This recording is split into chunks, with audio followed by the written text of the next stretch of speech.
नमस्कार दोस्तों, मेरा नाम है भानु शर्मा और आप देख रहे हैं crash course on polity and governance. आज इस लेक्चर में हम बात करेंगे फंडामेंटल राइट्स के बारे में from article 32 to 35। Before starting this lecture, here's a small announcement for all of you that Unacademy has come up with new batches for UPSC CSE 2021, 2022 and 2023 aspirants starting from 14th of April. These batches have India's best educators for UPSC CSE, the Crack UPSC CSE prelims through 3500 MCQ has started from 14th of April. Please join. Mission Victory batch is also there, which is a bilingual batch starting on 14th of April, covering the NCERT as well as prelims test series, live classes by top Unacademy educators and complete syllabus coverage for prelims cum mains. The 1 year लक्ष्य UPSC CSE 2022 GS की पूर्ण तैयारी and expedition UPSC CSE 2022 GS batch course English. There are also 2-year batches course from 14th of April that are starting in bilingual language in English as well as in Hindi language. You can also get your Plus or your Iconic subscription. The link has been given in the description box. You just need to download the Unacademy Learning app. This is the Plus subscription and the Iconic one.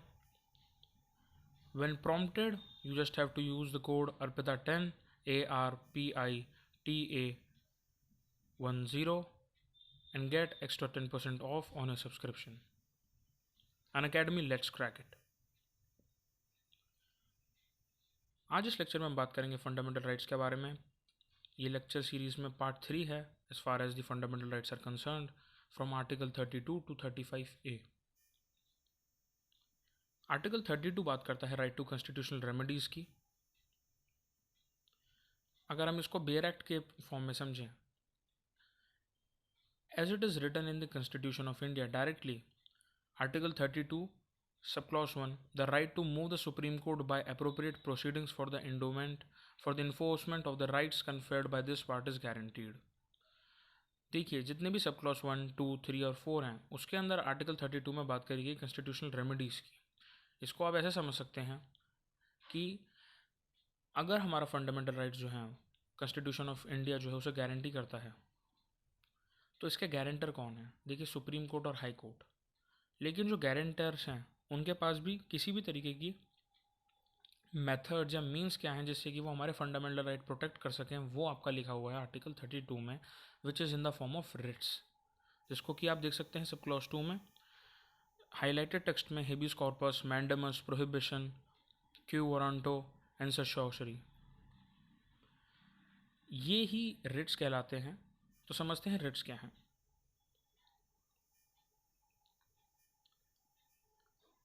देखिए, writs जो हैं, writs are extraordinary judicial powers which are utilised by the Supreme Court और High Court to protect the fundamental rights. हमें ये समझना होगा कि जब भी हम बात करते हैं सेपरेशन ऑफ पावर्स की, डिवीजन ऑफ पावर्स की, कहीं ना कहीं जुडिशरी जो कि स्टेट का काम भी करती है और स्टेट नहीं भी है, यानी कि जो पार्शल स्टेट है और नहीं भी, ऐसे सेंस में सुप्रीम कोर्ट या हाई कोर्ट जो हैं, जो कि जुडिशरी का पार्ट है, उनको उनके पास भी मेथड्स एंड मीन्स होने चाहिए और रिट्स वहीं पे प्ले करता है। Writs are extraordinary judicial powers which are utilised by Supreme Court and High Court to protect the fundamental rights. और इसलिए हम आर्टिकल 32 को कई बार बैकबोन भी बोलते हैं, और आपसे कई बार वन डे एग्जाम्स में पूछा जा सकता है कि आर्टिकल 32 के बारे में कि article 32 is refer to as, फिर आपको बहुत सारे वहाँ पे ऑप्शंस दिए होंगे। You need to remember that it is also called as the backbone of the fundamental rights या पार्ट 3। ऐसा इसलिए है कि जितने भी हमारे फंडामेंटल राइट्स अभी तक हमने पढ़े, आर्टिकल 12 से लेके आर्टिकल 31 तक, 31 तो अब लीगल राइट हो चुका है, यानी कि 30 तक, वो सभी आर्टिकल्स को प्रोटेक्ट करने के लिए, उन सभी की बैकबोन के लिए आर्टिकल 32 आता है। क्योंकि अगर आर्टिकल 32 ही नहीं होगा तो आप अपने फंडामेंटल राइट्स को बचाएंगे कैसे, उसका मीन्स और मेथड कैसे लाएंगे? यानी कि अगर आपके पास रिट नहीं है तो आप अपने फंडामेंटल राइट्स को प्रोटेक्ट नहीं कर पाएंगे। ऐसे केस में आर्टिकल 32 को गवर्नमेंट, हो सकता है अगर कोई ऐसी स्टेट आती है, हाइपोथेटिकल सिचुएशन में ही समझें, अगर कि आर्टिकल 32 वो वेव ऑफ कर देते हैं, हटा देते हैं, उसको स्ट्रक डाउन कर देते हैं, तो फिर सुप्रीम कोर्ट हाई कोर्ट भी कुछ नहीं कर सकते हैं इन दैट सेंस, क्योंकि प्रोटेक्शन और जो पावर है आर्टिकल 32 की वजह से ही आ रही है फंडामेंटल राइट्स में भी। इसलिए आप देखेंगे सब क्लॉज में लिखा हुआ है 4 में, the right guaranteed by this article shall not be suspended except as otherwise provided for by this constitution. अब ये जो रिट्स हैं, रिट्स होता क्या है, देखिए रिट्स का जो अगर हम बिल्कुल ही फॉर्मल मीनिंग देखें तो इसका मतलब होता है ऑर्डर ऑफ द कोर्ट्स, यानी कि कोर्ट का ऑर्डर। लेकिन जब हम यहाँ पे बात करते हैं रिट्स की, तो रिट्स यहाँ पे प्रोरोगेटिव सेंस में यूज़ होते हैं, जैसे कि आप एग्जीक्यूटिव भाषा में अगर मैं बात करूँ तो डिस्क्रिशनरी सेंस में। यानी कि जो रिट्स हैं, जो कोर्ट के ऑर्डर्स हैं इंडिया में, वो 5 टाइप्स में वर्क कर सकते हैं, जिससे कि वो फंडामेंटल राइट को प्रोटेक्ट करें।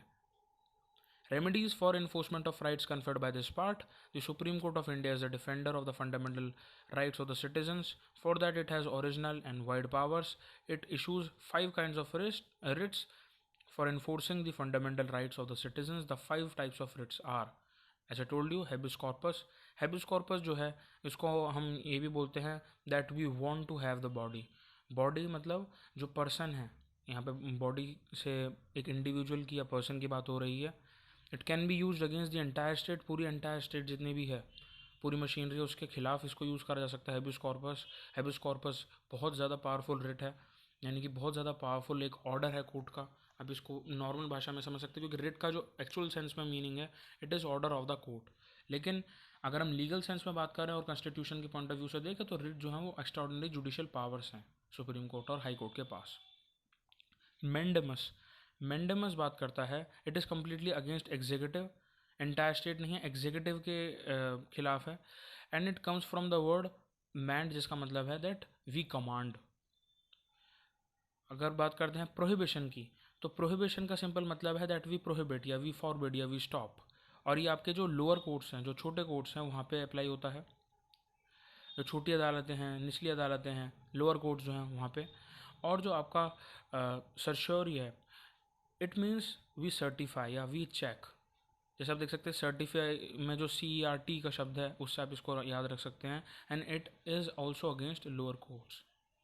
फिर आपका आता है लास्ट क्यू वारंटो, जिसका मतलब है व्हाट इज़ योर अथॉरिटी, आपकी अथॉरिटी क्या है। यहाँ पे अथॉरिटी एग्जीक्यूटिव के लिए यूज़ होता है, ये भी बहुत स्ट्रॉन्ग है, not as strong as habeas corpus but it is also very strong, क्योंकि एग्जीक्यूटिव से डायरेक्टली उनकी अथॉरिटी पूछ सकता है ये रिट।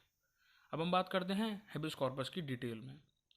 देखिए, the Latin meaning of the word habeas corpus is to have the body of. This writ is use to enforce the fundamental right of individual liberty against unlawful detention. Through habeas corpus Supreme Court और High Court orders one person who has arrested another person to bring the body of the latter before the court। आप इसको ऐसे समझ सकते हैं, जैसा मान लीजिए एक हाइपोथेटिकल सिचुएशन इमेजिन करें, जहाँ पे कोई इंसान है जिसका नाम है मिस्टर वर्मा। मिस्टर वर्मा या मिस्टर एक्स या मिस्टर ए, कोई भी आप ऐसा नाम इमेजिन करें जिनको कि पुलिस आती है और ले जाती है, अरेस्ट कर लेती है। अगर ये arrest procedure establish by law के तहत नहीं है, चाहे वो स्टेट करे, यानी कि पुलिस अगर ले जाती है, या फिर सपोज़ कीजिए कोई और ले जाता है, जैसे कि हो सकता है किसी केस में किडनैपर हो, या किसी केस में हो सकता है ज़मींदार हो, या कोई भी इस तरीके के इंसान हो जो कि मिस्टर एक्स या मिस्टर ए को ज़बरदस्ती ले गए, उन्होंने उनसे उनकी लिबर्टी, पर्सनल लिबर्टी छीन ली। आर्टिकल 21 को रिस्टोर कराने के लिए ऐसे सेंस में हैबेस कॉर्पस अप्लाई होगा, और कोर्ट ये बोलेगा कि that they want to have the body, habeas corpus लगेगा। और वो जो इंसान है, अगर स्टेट ने यानी कि पुलिस ने इलीगल कस्टडी में लिया है किसी को, या जैसा मान लीजिए किसी ने क्राइम नहीं करा या प्रोसीजर इस्टेब्लिश बाय लॉ नहीं हुआ और फिर भी पुलिस ने उसे ज़बरदस्ती रखा अपने पास, ऐसे सेंस में बॉडी को मंगाएंगी, यानी कि जो पर्सन है उनको प्रेजेंट करना होगा। द सुप्रीम कोर्ट और High Court can issue this writ against both the private and public authorities, as I told you earlier, यानी कि स्टेट एक्टर्स हैं, अगर पुलिस है, CBI है, रॉ है। कुछ केसेस के अंदर एक्सट्रीम केसेस जो होते हैं, फॉर एग्जांपल हेबियस कॉर्पस आप उनके ऊपर नहीं लगा सकते हैं जो कि आउटसाइड द जुरिस्डिक्शन है, यानी कि किसी टेररिस्ट के ऊपर हेबियस कॉर्पस जो है सर्टेन कंडीशंस में ही लग सकती है। इसलिए हेबियस कॉर्पस का कई बार ऐसे भी बोलते हैं लोग कि इसका कई बार गलत तरीके से इस्तेमाल होता है। लेकिन हेबियस कॉर्पस एक बहुत पावरफुल चीज़ है जिसने बचाया हुआ है एक स्टेट और एक सिटीज़न के रिलेशनशिप को, प्लस एक इंडिविजुअल की पर्सनल लिबर्टी को एंड एज वेल एज एक नॉन स्टेट एक्टर की इंडिविजुअल पर्सनल लिबर्टी को, जो कि आपकी पर्सनल लिबर्टी को एक्सप्लॉइट कर दे। फॉर एग्जांपल सेक्स रैकेट्स होते हैं, या फिर सपोज़ कीजिए कोई ज़मींदार है, या कहीं पे किसी ने किडनैप कर लिया किसी को विदाउट एनी पर्टिकुलर रीज़न, और वो स्टेट एक्टर भी नहीं है, वो पुलिस भी नहीं है। ऐसे सेंस में उस इंसान का जिसको किडनैप किया गया है या जिसको सेक्स रैकेट में फंसाया गया है, उसकी पर्सनल लिबर्टी छीन ली गई ज़बरदस्ती। ऐसे केस में court will say to the state which is police और administration to restore article 21 of that person. अब हैबिस कॉर्पस कहाँ कहाँ पर नहीं लग सकता? देखिए, जहाँ पे डिटेंशन लॉफुल है, यानी कि जहाँ पे procedure establish by law follow हो रहा है, जिसकी बात हम आर्टिकल 21 में भी कर चुके हैं, ऐसे सेंस में अगर डिटेंशन लॉफुल है, हैबिस कॉर्पस आप अप्लाई नहीं कर सकते। ऐसा नहीं है कि आपने गुनाह किया, आपने किसी का मर्डर कर दिया या कुछ इस तरीके का अनफॉर्चुनेट इंसिडेंट में आप पार्टिसिपेट आपने करा, आप एक्यूज्ड हैं, और फिर आप कोर्ट में जाके बोलें कि मेरी पर्सनल लिबर्टी छीन ली है, मैंने तो बस एक इंसान को मारा है या मैंने मर्डर किया है। ऐसे सेंस में आप हैबिस कॉर्पस अप्लाई नहीं कर सकते, क्योंकि प्रोसीजर इस्टेब्लिश बाय लॉ के तहत आप उनकी डिटेंशन हुई, which is completely lawful. The second reason is, जब प्रोसीडिंग जो है is for contempt of a legislature और कोर्ट, तब भी आप हैबिस कॉर्पस अप्लाई नहीं कर सकते। Detention is by a competent court, तब भी आप नहीं कर सकते हैं हैबिस कॉर्पस को apply. And detention is outside the jurisdiction of the court, तब भी हैबिस कॉर्पस जो है वो इशू नहीं हो सकता है। अब हम बात करते हैं मैंडेमस की। मैंडेमस का लिटरल मीनिंग होता है we command. The writ is used by the court to order the public official who have failed to perform their duty और refuse to do their duty. इसको समझने के लिए आपको कंसेप्ट समझना पड़ेगा, the concept of mandated duty, constitutionally mandated duty, जिसको कि हम नॉर्मल भाषा में पब्लिक ड्यूटी भी बोलते हैं। फॉर एग्जाम्पल, दिल्ली जल बोर्ड की कॉन्स्टिट्यूशनल मैंडेटेड ड्यूटी है आपको साफ पानी प्रोवाइड करना, to provide clean water. Delhi police जो है उसकी कॉन्स्टिट्यूशनल मैंडेटेड ड्यूटी है लॉ एंड ऑर्डर मेंटेन करना। ऐसा नहीं होगा कि लॉ एंड ऑर्डर के लिए आप दिल्ली जल बोर्ड को कॉल करेंगे और क्लीन वाटर के लिए दिल्ली पुलिस को कॉल करेंगे। उनका अपना रीज़न है, उनका अपना कॉन्स्टिट्यूशनल मैंडेटेड ड्यूटी है, पब्लिक ड्यूटी है, और दोनों बहुत अलग हैं। लेकिन अगर ये अपने कॉन्स्टिट्यूशनल ड्यूटी को प्रॉपरली नहीं निभा रहे हैं, नहीं कर रहे हैं काम, फॉर एग्जांपल आप अप्रोच करते हैं, आपका पानी नहीं आ रहा है, आप बिल भी पे कर रहे हैं, जो वाटर बिल है उसको भी आप पे कर रहे हैं, लेकिन फिर भी आपका अच्छा पानी नहीं आ रहा है, आपके घर में पानी ही नहीं आ रहा है, सबके घर में आ रहा है, आपके घर में नहीं आ रहा है, for no good reason, then you can approach the court and you can use mandamus. Because वो जो लोग हैं, जो दिल्ली जल बोर्ड की जो एडमिनिस्ट्रेशन है, जिस तरीके से वो पूरी मशीनरी काम कर रही है, वो अपना कॉन्स्टिट्यूशनल मैंडेटेड ड्यूटी को पूरा नहीं कर पा रही है। ऐसे सेंस में the court will say that we command you, यानी कि executive, to perform your constitutional mandated duty. इसके काफ़ी सारे एग्जांपल हो सकते हैं, जैसे कि Ganga pollution control board Ganga को साफ़ नहीं कर रहा तो भी मैंडेमस यूज़ हो सकता है। पासपोर्ट अथॉरिटी अगर आपको पासपोर्ट प्रोवाइड नहीं कर रहा तो भी हो सकता है। दिल्ली गवर्नमेंट अगर आपको जो है वो डेंगू को कंट्रोल नहीं कर रही है और बहुत ज़्यादा अमाउंट में डेंगू के केसेस आ रहे हैं और वो उसको बिल्कुल भी अच्छे से फॉलो अप नहीं कर रहे हैं। एक होता है काम ना करना और एक होता है काम करना लेकिन फॉलो अप ना करना। तो ये जो चीज़ है ये वहाँ पे यूज़ हो सकती है जहाँ पे वो अपनी मैंडेटेड ड्यूटी को ही नहीं कर रहे हैं। दिल्ली पुलिस का एफआईआर रजिस्टर ना करना, बार बार आपने कई बार ऐसे केस देखे होंगे कि स्पेशली रूरल एरियाज़ में बहुत होता है, जहाँ पे किसी के साथ बहुत ही कोई क्रिमिनल एक्टिविटी हो जाती है, वो जो विक्टिम है वो जब वो अप्रोच करते हैं तो पुलिस मना कर देती है एफआईआर रजिस्टर करने से। ऐसे केस में मैंडेमस एक ऐसा हथियार है जो कि इंडिविजुअल के पास है, जो कि अगेंस्ट द एग्जीक्यूटिव यूज़ कर सकते हैं straight based on the constitutional mandated duty. अब मैंडेमस को आप कहाँ पे अप्लाई नहीं कर सकते? देखिए, to enforce departmental instruction that does not possess statutory force. अब डिपार्टमेंटल इंस्ट्रक्शन और स्टैट्यूटरी फोर्स के बीच में आपको फ़र्क समझ में आना चाहिए। क्लीन वाटर प्रोवाइड करना कॉन्स्टिट्यूशनल मैंडेटेड ड्यूटी है, लेकिन क्लीन वाटर इस टाइम से लेके इस टाइम तक प्रोवाइड होना चाहिए और इस टाइम से इस टाइम तक प्रोवाइड नहीं होना चाहिए, उसके लिए आप मैंडेमस नहीं लगा सकते। सपोज़ कीजिए कोई नाइट शिफ्ट में काम करता है और वो दिन में सोते हैं, तो ऐसा नहीं हो सकता कि जिस टाइम पे वाटर आ रहा है दिल्ली जल बोर्ड की पीछे से की जो पाइपलाइन है वहाँ से, आप उसकी टाइमिंग को चेंज करवा दें जस्ट बिकॉज मैंडेमस, और आप ये बोले कि देखो इनकी तो कॉन्स्टिट्यूशन मैंडेटेड ड्यूटी है मुझे पानी प्रोवाइड करना। तो आपको ये समझना पड़ेगा कि पब्लिक ड्यूटी में और डिपार्टमेंटल इंस्ट्रक्शंस में फ़र्क है। मैंडेटेड ड्यूटी मतलब है अगर वो ड्यूटी नहीं होती है तो कम्प्लीटली एडमिनिस्ट्रेशन फेल है वो। लेकिन इंस्ट्रक्शंस या आपका जो ओपिनियन है किसी भी चीज़ को लेके as far as these executive bodies are concern, वो वहीं तक मैटर करता है जहाँ तक उनका वो कॉन्स्टिट्यूशनल मैंडेटेड ड्यूटी है। To order someone work when the kind of work is discretionary and not mandatory, जैसे टोल्ड यू अर्लियर कि जो दिल्ली पुलिस है वो लॉ एंड ऑर्डर को देखेगी, ना कि क्लीन वाटर को प्रोवाइड करने को। To enforce a contractual obligation, यहाँ पे भी आप मैंडेमस को यूज़ नहीं कर सकते हैं। अगेंस्ट द CGI यानी कि chief justice of High court acting in judicial capacity में भी आप मैंडेमस यूज़ नहीं कर सकते हैं।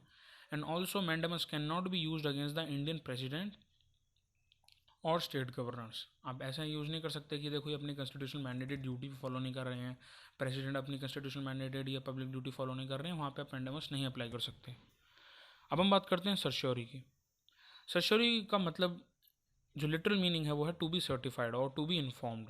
The writ is issued by a court higher in authority to a lower court और tribunal ordering them either to transfer a case pending with them to itself और quash their order in a case it is issued on the grounds of an excess jurisdiction और lack of jurisdiction। देखिए दो cases आ सकते हैं। Suppose कीजिए कोई इंसान, mister A का ही एग्जांपल लेते हैं, मिस्टर ए कोर्ट को अप्रोच करते हैं और वहाँ वो देखते हैं कि जो जज हैं उस कोर्ट में, सपोज कि वो एक लोअर कोर्ट है, एक डिस्ट्रिक्ट कोर्ट है, वहाँ पे जो डिस्ट्रिक्ट कोर्ट है आपका जो केस है उसके अंदर प्रॉपर आपको जस्टिस नहीं मिल पा रहा है as per the principles of natural justice. जो जज है उनका हो सकता है किसी पर्टिकुलर इंसान की तरफ इंक्लिनेशन हो, किसी पर्टिकुलर पार्टी की तरफ इंक्लिनेशन हो, या फिर उस पर्टिकुलर जूरिसडिक्शन में नहीं आते हैं लेकिन आपको फंसाया जा रहा है। इस तरीके की जुडिशियल प्रोसीडिंग्स जहाँ पे आप हैप्पी नहीं हैं, आप किसको यूज़ करेंगे? आप सर्श्योरी को यूज़ करेंगे। आप हायर कोर्ट में जा सकते हैं, आप हाई कोर्ट में, सुप्रीम कोर्ट में जा सकते हैं एंड आप अपना केस सेटिस्फाई कराएंगे कि ऑनरेबल सुप्रीम कोर्ट को, ऑनरेबल हाई कोर्ट को आप ये बोलेंगे कि जो प्रिंसिपल ऑफ नेचुरल जस्टिस हैं या फिर जो एक्सीडिंग जूरिसडिक्शन है उसकी वजह से मुझे लगता है कि जस्टिस नहीं मिल पा रहा है प्रॉपर केस को। और इसमें फिर दो सिचुएशन हो सकती हैं। सपोज़ कीजिए किसी डिस्ट्रिक्ट कोर्ट के अंदर मिस्टर ए, जिन्होंने गलती की भी नहीं थी एक्चुअल सेंस में, उनको बना दिया गया एक एक्यूज्ड, और एक्यूज्ड बनाकर उनको सज़ा दी जा रही है, उनके खिलाफ जुडिशियल प्रोसीडिंग्स चल रही हैं लोअर कोर्ट में।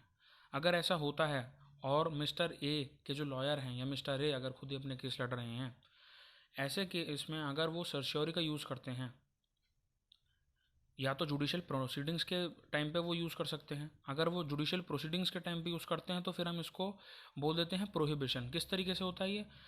वो अपना रिट प्रोहिबिशन का यूज़ करेंगे और हाई कोर्ट और सुप्रीम कोर्ट को अगर ऐसा लगता है कि ये जो चीज़ें हैं ये गलत हैं, सर्श्योरी का यूज़ करते हुए अगर हाई कोर्ट और सुप्रीम कोर्ट को ऐसा लगता है, सॉरी रिट को यूज़ करते हुए अगर उनको ऐसा लगता है कि जुडिशियल प्रोसीडिंग्स जो हैं ये अगेंस्ट है प्रिंसिपल ऑफ नेचुरल जस्टिस के, तो वहीं के वहीं high court, Supreme court, lower court वाले जुडिशियल प्रोसीडिंग्स पे स्टे ऑर्डर दे देगा और इसको हम बोलते हैं प्रोहिबिशन। लेकिन सपोज़ कीजिए एक ऐसा केस जहाँ पे फाइनल ऑर्डर और जजमेंट आ चुका है, यानी कि मिस्टर ए को उन्होंने एक्यूज़ के बाद उन्होंने बना दिया कि हाँ यही है मेन जिन्होंने मर्डर करा है या फिर कोई भी उनके खिलाफ जो भी चार्ज है। ऐसे केस में जहाँ फाइनल ऑर्डर जजमेंट आ चुका है, जल्द से जल्द जाना पड़ेगा हाई कोर्ट या सुप्रीम कोर्ट और फिर वहाँ पे यूज़ होता है सर्श्योरी। सर्श्योरी जब यूज़ होगा, अगर आप सेटिस्फाई करवा पाएंगे तो अगर ऐसा मिलता है कि आप गलत नहीं हैं तो उसको नल एंड वॉइड कर दिया जाएगा। लेकिन अगर ऐसा मिलता है कि आपने जो आपके खिलाफ केस चला या जो प्रोसीडिंग के बाद जजमेंट या फाइनल ऑर्डर आया उसमें आप एक्चुअल सेंस में मर्डरर थे या जो भी जिस भी खिलाफ आपके केस चला, तो फिर वही प्रोसीडिंग को माना जाएगा जो कि लोअर कोर्ट की थी। Otherwise if it is not found, उसको कम्प्लीटली स्ट्रक डाउन कर दिया जाता है। उसको हम बोलते हैं questioning the order, making it null and void. ये जो चीज़ है उसको हम बोलते हैं सर्श्योरी। यानी कि सर्श्योरी और प्रोहिबिशन में एक फ़र्क जो है वो ये है कि अगर एक लोअर कोर्ट में जुडिशियल प्रोसीडिंग चल रही है, वहाँ पर अगर हम रिट अप्लाई करते तो प्रोहिबिशन होगा, और अगर फाइनल ऑर्डर आके जजमेंट आ चुकी है उस सेंस में अगर हमें यूज़ करना है, जब प्रोसीडिंग ख़त्म हो चुकी हैं लोअर कोर्ट में और हम फंस चुके हैं गलत तरीके से, उस टाइम पे हम सर्श्योरी को यूज़ करते हैं। तो बहुत ही माइन्यूट सा डिफरेंस है जिसको कंफ्यूज करने के लिए कई बार प्रीलिम्स में या जो वनडे एग्जाम्स हैं उसमें सर्शियोरी और प्रोहिबिशन को चेंज करके उसकी डेफिनेशन को इधर से उधर A to B to A करके आपसे परमुटेशन कॉम्बिनेशन लगा के कंफ्यूज करा जाता है, लेकिन आपको कंफ्यूज नहीं होना है. You just need to remember that prohibition is something जो जुडिशियल प्रोसीडिंग्स के टाइम पे होगी, और फाइनल ऑर्डर जजमेंट जब आ जाएगा लोअर कोर्ट का, ऐसे समय में जल्द से जल्द आपको जाना पड़ेगा to apply the writ certiorari. Pre 1991, the writ of certiorari used to be issued only against the judicial and quasi-judicial authorities and not against the administrative authorities. लेकिन 1991 के बाद हमें देखने को मिलता है कि ये एडमिनिस्ट्रेटिव अथॉरिटीज़ के खिलाफ भी यूज़ हो सकती है, लेकिन ये लेजिस्लेटिव बॉडीज़ और प्राइवेट इंडिविजुअल्स और बॉडीज़ के खिलाफ यूज़ नहीं हो सकती है, ये आपको याद रखना है. प्रोहिबिशन का मीनिंग है to forbid. A court that is higher in position issues a prohibition writ against a court that is lower in position to prevent the latter from exceeding its jurisdiction और usurping a jurisdiction that it does not possess. It directs inactivity. Writ of prohibition can only be issued against judicial and quasi-judicial authorities. It can be issued against administrative authorities, legislative bodies and private individuals or bodies.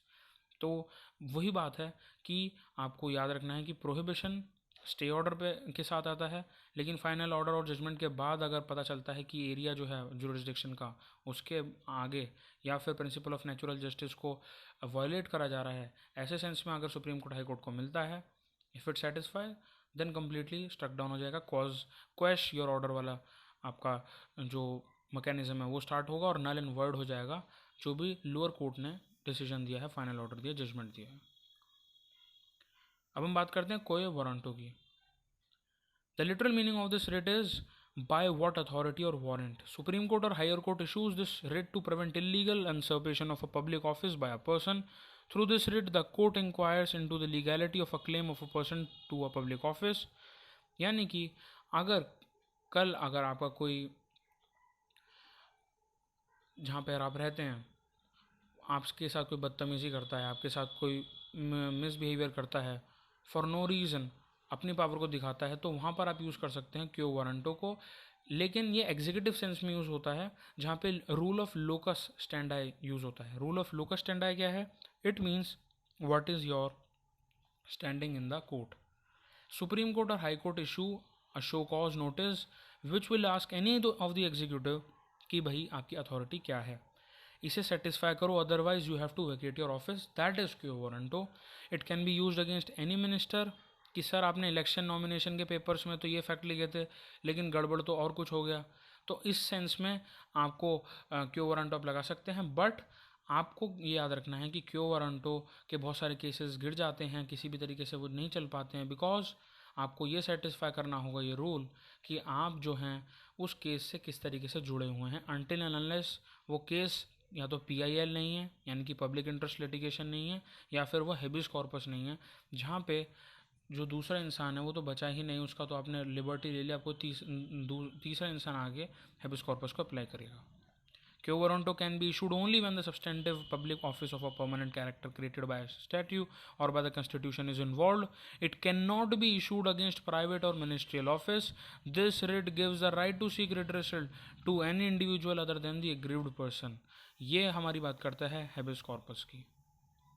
Now some facts about writs in India that you need to remember, that Article 32 also empowers Parliament to authorize any other court to issue these writs. Before 1950 only the High Courts of Calcutta, Bombay and Madras had the power to issue the writs. Article 226 empowers all the High Courts of India to issue the writs. Writs of India are borrowed from English law where they are known as the prerogative writs. And the defender of the fundamental rights जिसको हम कहते हैं, जो कि article 32 जिसे backbone बोला जाता है फंडामेंटल राइट्स, उसमें भी जो डिफेंडर है फंडामेंटल राइट्स का सबसे बड़ा सबसे स्ट्रॉन्ग रिट जो है वो है habeas corpus. Now the question comes, are the writ powers of High Court and Supreme Court the same? नहीं. देखिए, हाई कोर्ट और सुप्रीम कोर्ट के जो रिट की जो पावर है वो डिफरेंट है. आर्टिकल 32 सुप्रीम कोर्ट की रिट की पावर और उसकी जुरिस्डिक्शन के बारे में बात करता है, और आर्टिकल 226 हाई कोर्ट की. Supreme court writ will be utilised only when there is violation, abridgement or contravention of fundamental rights. लेकिन हाई कोर्ट की जो रिट्स हैं they will be utilised for both fundamental rights plus for any other purpose.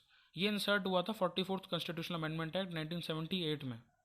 यानी कि आप कह सकते हैं कि दो जो हायर लेवल की हम बात करते हैं हायरार्किकल पॉइंट ऑफ व्यू से, वो सुप्रीम कोर्ट का ही है, लेकिन जो रिट्स की जो पावर है वाइडर सेंस में हाई कोर्ट के पास ज़्यादा है as compare to that of Supreme Court, क्योंकि हाई कोर्ट में फंडामेंटल राइट्स और अदर पर्पसेस भी आ जाता है जैसे legal rights. Now will be talking about article 33। Article 33 says Parliament may by law determine to what extent any of the rights conferred by this part shall in their application to the members of the armed forces or the members of the forces charged with the maintenance of public order or persons employed in any bureau or any other organization established by state for purposes of intelligence or counterintelligence or persons employed in or in connection with the telecommunication systems set up for the purpose of any force, bureau or organization referred to in clause A to C be restricted or abrogated so as to ensure the proper discharge of their duties and maintenance of discipline among them। यानी कि article 33 बात करता है parliament की power के बारे में।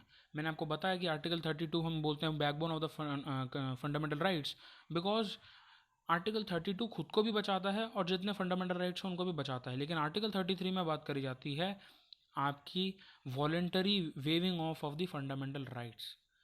यानी कि जितने भी ऑफिशियल्स होते हैं, चाहे इंडियन आर्मी हो, इंडियन एयरफोर्स हो, नेवी हो, इंटरनल सिक्योरिटी की कोई ऑर्गेनाइजेशन हो सकती है जो कि डायरेक्टली स्टेट से कनेक्टेड है, डिफेंस फोर्स हो सकती है, रॉ, IB, nuclear scientist, CID, CBI, police, ये जो डिफेंस के जो मैकेनिज्म हैं हमारे पास, इन सभी के फंडामेंटल राइट्स रिस्ट्रिक्टेड होते हैं। जब अपॉइंटमेंट लेटर आता है during the time of joining, इनको साइन करना है और वो अपना fundamental right voluntarily wave of कर देते हैं। आप अगर चाहते हैं गवर्नमेंट के लिए कुछ बोलना, उनकी पॉलिसीज़ के बारे में बोलना, फ्रीडम ऑफ स्पीच के तहत आप बोल सकते हैं, लेकिन एक ऑफिशियल जिसने साइन करा हुआ है, अब आर्टिकल 33 के अकॉर्डिंग वो ऐसा नहीं कर सकते हैं। उसके ग्रेव कंसिक्वेंसेस हो सकते हैं और उसके ऊपर कोई क्वेश्चन भी नहीं कर सकता है। कल को कोई भी ऑफिशियल आके ये नहीं बोल सकते कि जो बालाकोट में हमले हुए वो इस तरीके से थे, या कोई अंदर की इन्फॉर्मेशन, इनसाइडर इन्फॉर्मेशन को वो लीक नहीं कर सकते या किसी टीवी पे इंटरव्यू नहीं कर सकते, because article 33 will be there, क्योंकि आर्टिकल 33 32 से प्रोटेक्टेड नहीं है। Power of parliament to modify the rights conferred by this part in their application to forces etcetera.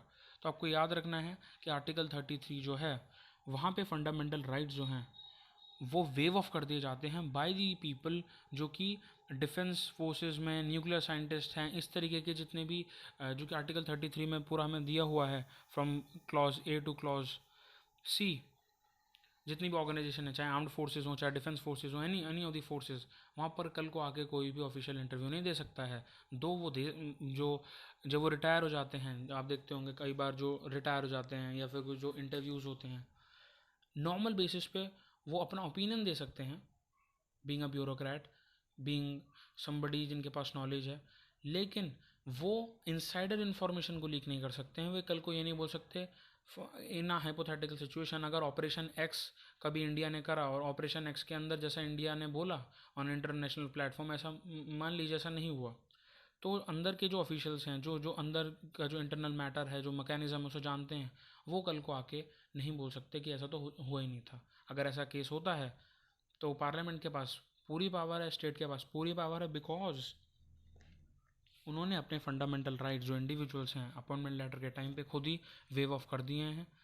तो आपको बात समझनी होगी।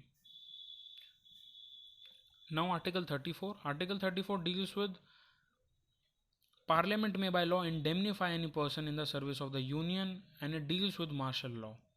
इसको समझने के लिए आपको मार्शल लॉ का कंसेप्ट समझना होगा।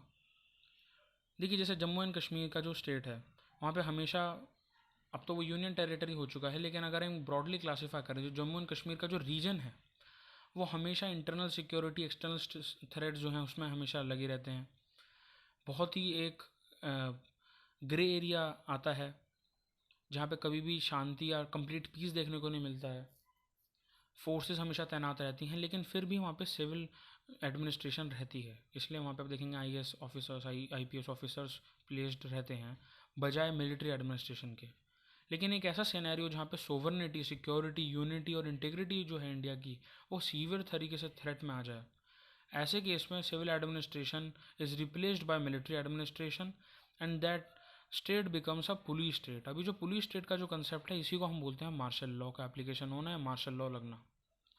पोस्ट 1947 मार्शल लॉ इंडिया में कभी भी नहीं लगा है, ना ही आगे लगना चाहिए। ये तो एक एक होप का मैटर हो जाएगा। लेकिन अभी तक 1947 के बाद से मार्शल लॉ कभी भी नहीं लगा।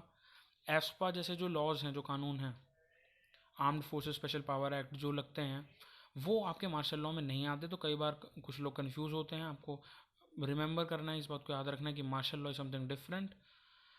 मार्शल लॉ का एक और बात है कि इसमें इंडेमनिफिकेशन की बात करी जाती है, यानी कि अगर एस्पा कहीं पे लगता है, तो अगर किसी मिलिट्री ऑफिसर का किसी के साथ डिस्प्यूट हो जाता है ऑन द ग्राउंड रियलिटी, और वो मिलिट्री ऑफिसर पलट के सिटीज़न को के साथ कुछ जैसे कि कई बार स्टोन पेल्टिंग की डिस्प्यूट हमें देखने को मिलते हैं जम्मू एंड कश्मीर में, अगर इस तरीके का होता है तो भी वो मिलिट्री ऑफिशियल जो हैं, या अगर वो सोल्जर हैं, जो भी हैं, वो अगर स्टेट से जुड़े हुए हैं, तो उनको आंसर देना होगा, उनकी आंसरबिलिटी होगी कि उन्होंने ऐसा क्यों किया। लेकिन अगर मार्शल लॉ लग जाता है तो इंडेमनिफिकेशन हो जाएगी। ऐसे केस के अंदर जो भी जवाबदेही होगी वो पार्लियामेंट की होगी, ना कि उस सोल्जर की या उस स्टेट के एक्टर की, बल्कि डायरेक्टली पार्लियामेंट की। So that is the reason कि आर्टिकल 34 भी आपका आर्टिकल 32 से प्रोटेक्टेड नहीं है, क्योंकि वहाँ पे भी इंडेमनिफिकेशन की बात होती है। That is the reason why कि जलियांवाला बाग इंसिडेंट, ये जब मैस्कर हुआ था, वहाँ पर जनरल डायर के ऊपर इंडेमनिफिकेशन लगकर सीधा पार्लियामेंट पर बात आई थी, ना कि जनरल डायर के कंधों पर बात आई थी। अब हम बात करते हैं आर्टिकल 35 की। देखिए आर्टिकल 35 जो है, it was an article of the Indian constitution that empowered Jammu and Kashmir state's legislature to define permanent residents of the state and to provide the special rights and privileges to the permanent resident। लेकिन जब से union territory का status आता है, article 35 का जो constitutional remembrance है वो है, but it is no longer in that proper format की जहाँ वो अच्छे से एक्ट कर पाए। This was all for today. Thank you.